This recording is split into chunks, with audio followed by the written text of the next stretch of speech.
Hello, beautiful world. I am April Davis Campbell, and I'm the pastor at Trinity Presbyterian Church here in Woodbury, Minnesota.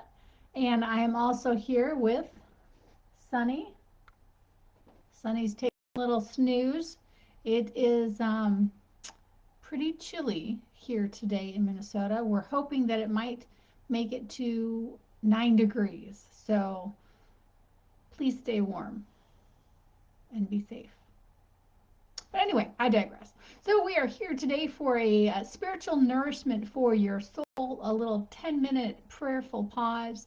And one of the themes that we have been looking at in the past couple weeks, this is now the third week, is the theme of generosity. And our first two texts, one of them happened to be looking at the story of creation and how God has so generously created everything for us.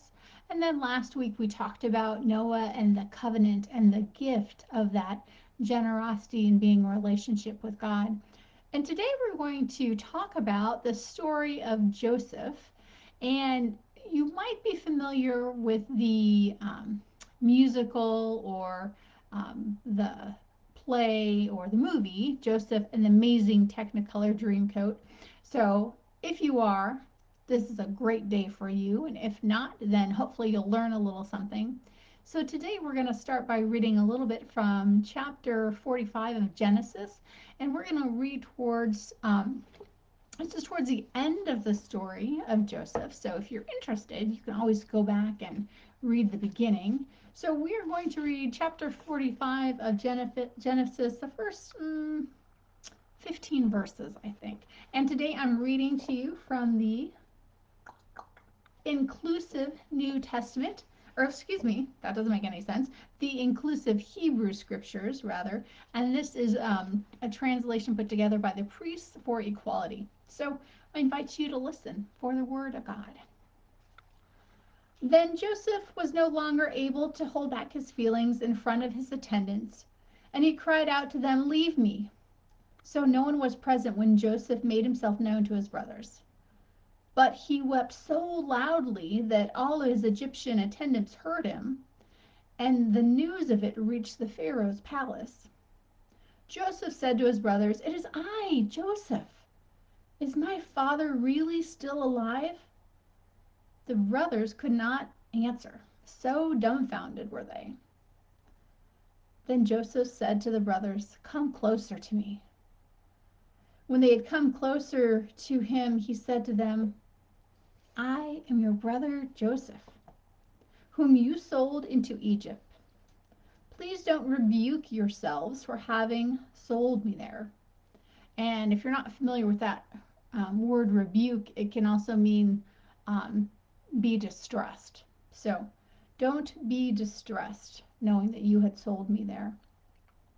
God sent me here ahead of you so that I could save your lives. There has been famine in the land for 2 years, and for the next 5 years there'll be no tilling and no harvesting. But God sent me ahead of you to guarantee that you will have descendants on earth and to keep you alive as a great body of survivors. So it was not you who sent me here, but God. God has made me Pharaoh's chief counselor, the head of his household, and governor of all of Egypt. Hurry back to our father and give him this message from Joseph. God has made me governor of all of Egypt. Come to me here at once. Do not delay. You will live here near me in the territory of Goshen, you, your children, your grandchildren, your flocks and your herds, and all your possessions.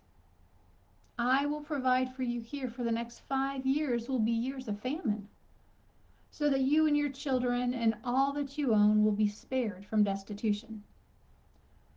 You can see for yourselves, and so can my brother Benjamin, that it is I who speak to you. Report to our father about how I am honored here in Egypt, and about everything you have seen. Go quickly now and bring my father to me." Joseph threw his arms around Benjamin and wept, and Benjamin embraced him and wept too. Then he kissed his other brothers, weeping over them as well. And then he and his brothers talked. Now, this story has so many different layers, and um, if you're like me, you're inspired by many of them. But what's interesting about the story of Joseph in Genesis is that we have a model for generosity. You see, Joseph was mistreated by his brothers and then sold into slavery. He rises to become very important in Pharaoh's household.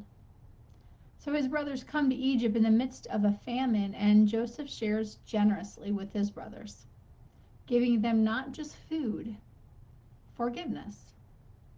This story reminds us that we've received so much from God: food for our bodies and forgiveness to heal our spirits and our lives.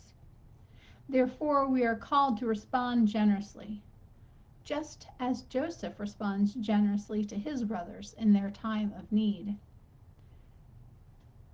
So, again, Joseph and his brothers, they had a tenuous relationship to start with, and then they did a horrible thing to Joseph.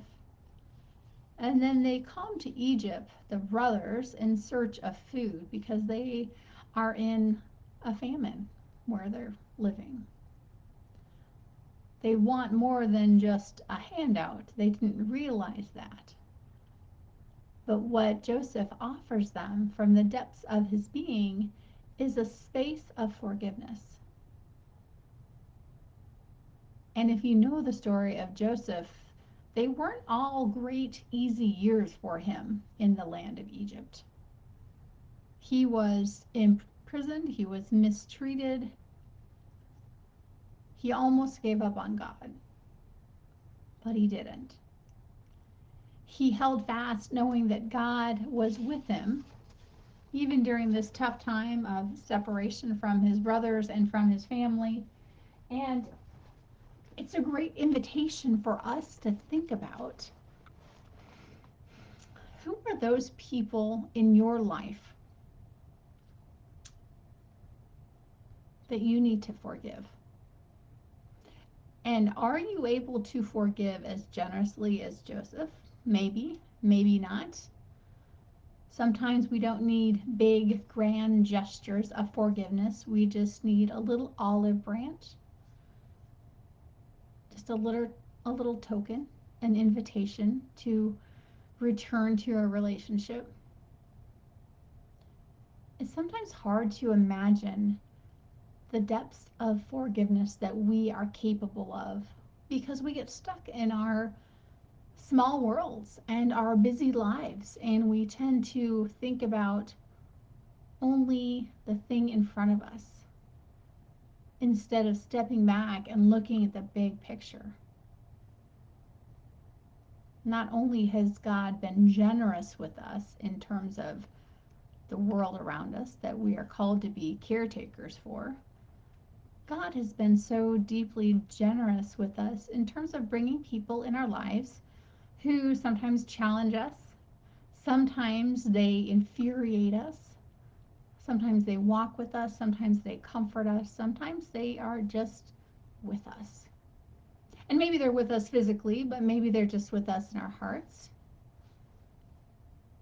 And it's hard sometimes to think about being forgiving towards someone who we perceive has treated us poorly. And I think the invitation is, what small act of forgiveness can you give to someone else? Because sometimes in your giving, you also create a space to receive. And I would be remiss if I didn't mention that sometimes the person that we need to forgive is not a coworker and it's not a family member. Maybe the person that we need to forgive is ourselves, which is just as big of a invitation for generosity than extending forgiveness to someone else. Forgiving yourself. Sometimes it's just the little steps that add up to big steps.